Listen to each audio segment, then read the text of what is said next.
On continue la révision. On va voir donc maintenant, on continue toujours dans les échantillons probabilistes. On va voir l'échantillon de hasard stratifié et l'échantillon en grappe.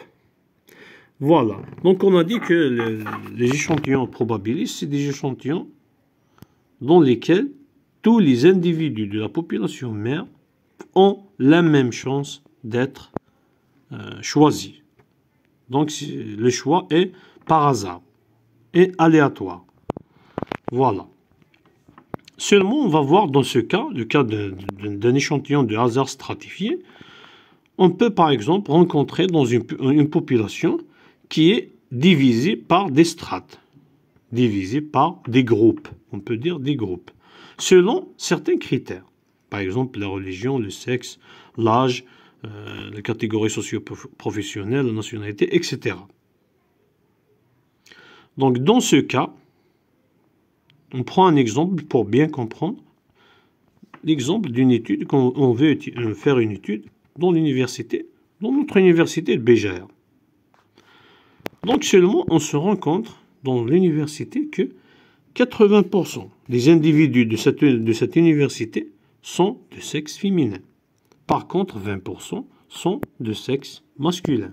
Si on utilise dans ce cas, il y a un critère qui est le sexe, donc qui partage cette population mère à plusieurs groupes, à plusieurs strates.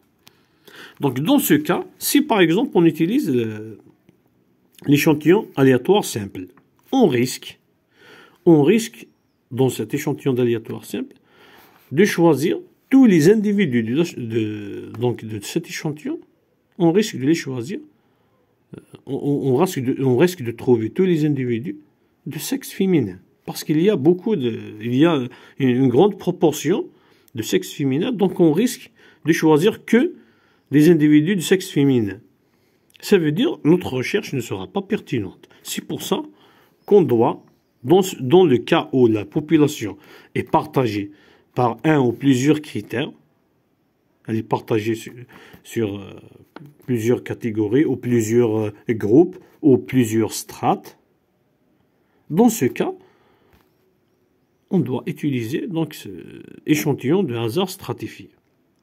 Pourquoi? Pour garantir la représentativité de tous les critères, de tous les individus donc de cette population mère. Donc on continue toujours dans l'exemple où on a dit qu'on veut faire une recherche sur un phénomène dans l'université. Mais on s'aperçoit que dans notre université, 80% des individus de cette université sont de sexe féminin. Par contre, 20% sont de sexe masculin. Donc pour choisir 100 individus qui vont constituer un échantillon de hasard stratifié, dans ces 100 individus, on doit trouver 80% de sexe féminin et 20% de sexe masculin. Ça veut dire on doit trouver 80 individus dans l'échantillon de sexe féminin et 20 individus de sexe masculin. Pourquoi? Pour garantir la représentativité, parce que cet échantillon représente toute la population mère. On ne doit pas représenter que les individus de sexe féminin. On va représenter le sexe féminin et le sexe masculin.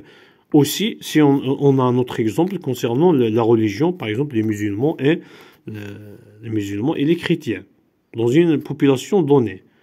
Donc, on choisit cet échantillon de hasard stratifié pour garantir la représentativité de tous les individus de cette population mère.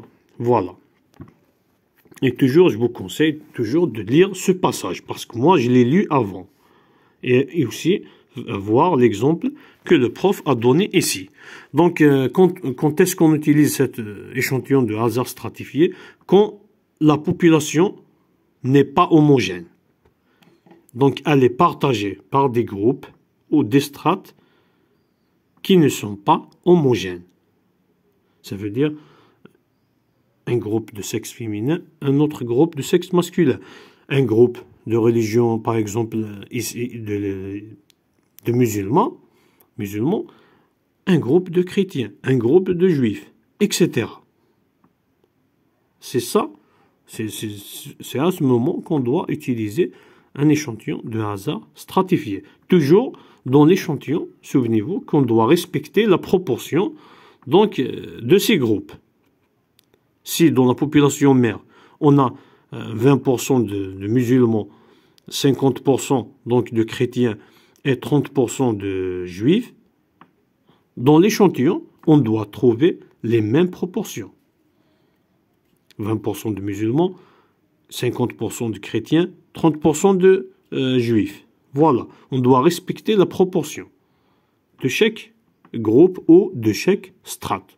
C'est ça le principe. Pourquoi? Pour garantir la représentativité de cet échantillon.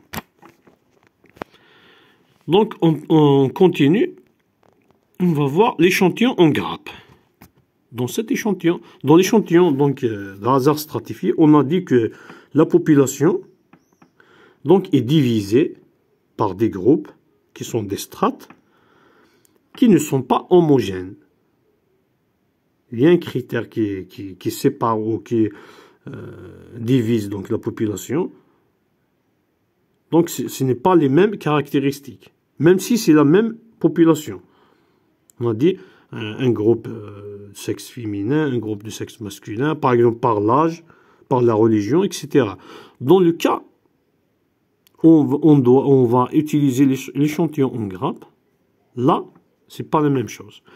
On a une population, c'est vrai qu'elle est divisée en plusieurs groupes, mais ces groupes sont homogènes. Qu'est-ce que ça veut dire? Ça veut dire on trouve pas, ils sont partagés. C'est vrai qu'il y a des groupes partagés, mais ils sont partagés par exemple dans l'espace. Par exemple, ils sont partagés dans une zone géographique. À titre d'exemple, les écoles. On va faire une recherche concernant les écoles primaires de la wilaya de Béjaïa. Bien sûr, toutes ces écoles ne sont pas à la même place. On trouve une ici, une à 15 km, l'autre à 20 km, l'autre à 100 km, à l'est, à l'ouest, etc. Donc, on a cet inconvénient, elles sont séparées. Elles sont séparées. Mais elles ne sont pas séparées par des critères. Par exemple, l'école des musulmans, elle est seule, l'école des chrétiens, elle est seule. Non, elles sont séparées. Donc, on peut dire dans le territoire, elles ne sont pas dans le même endroit. Ça, c'est un.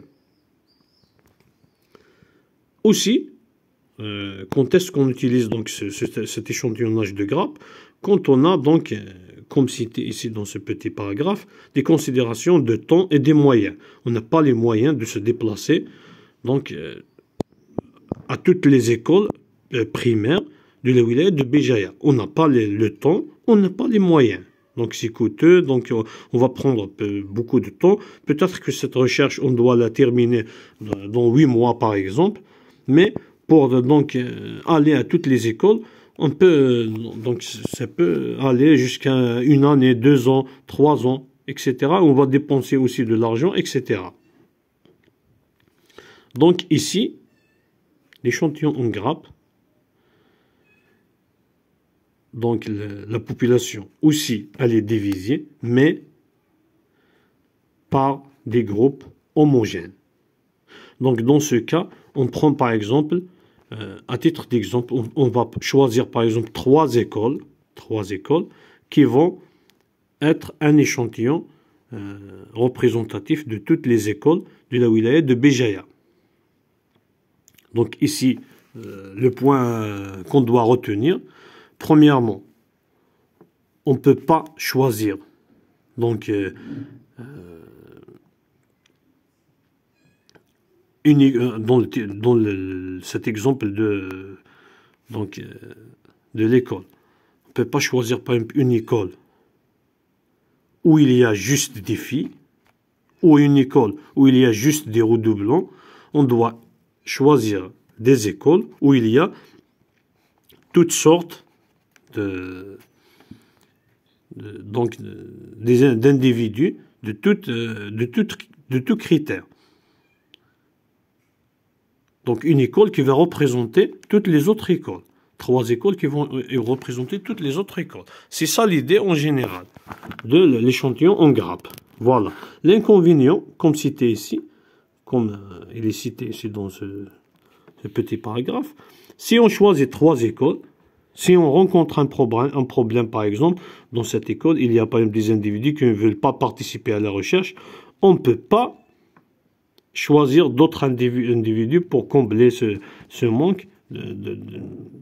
Si on a choisi par exemple 3 écoles, 1 et 2 et 3, il y a par exemple des individus qui ne veulent pas contribuer à cette recherche, qui ne veulent pas participer.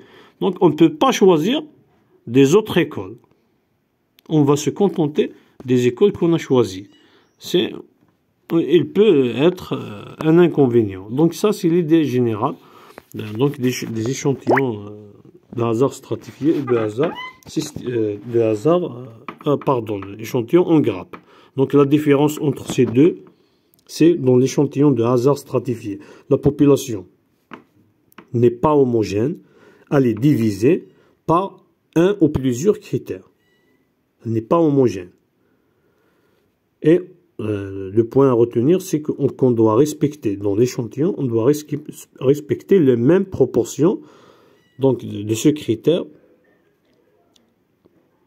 par exemple le sexe, la religion, etc., qui est dans la population mère. Par contre, dans l'échantillon en grappe,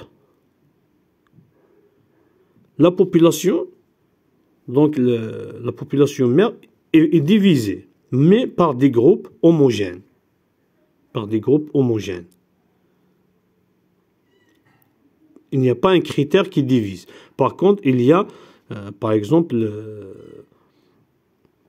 ils sont divisés, on a dit, par exemple, dans un territoire, ils ne sont pas, par exemple, dans le même territoire. Comme l'exemple, souvenez-vous de l'exemple des écoles. Donc, il y a des élèves, des enseignants, etc. C'est les mêmes. C'est les mêmes critères. En général, dans toutes les écoles. Mais elles ne sont pas dans la même place. Donc, on a un inconvénient. On ne peut pas avoir le temps de visiter toutes les écoles. Et aussi, on n'a pas, par exemple, les moyens. Donc, on va choisir, par exemple, des grappes. 3 grappes, 3 écoles, 3 groupes qui vont représenter toutes les écoles de la wilaya de Béjaïa. Voilà, c'est ça l'idée en général. La prochaine vidéo, on va voir les échantillons non probabilistes. Donc, on va aussi voir juste les idées en général. Donc, je vous remercie et bonne chance.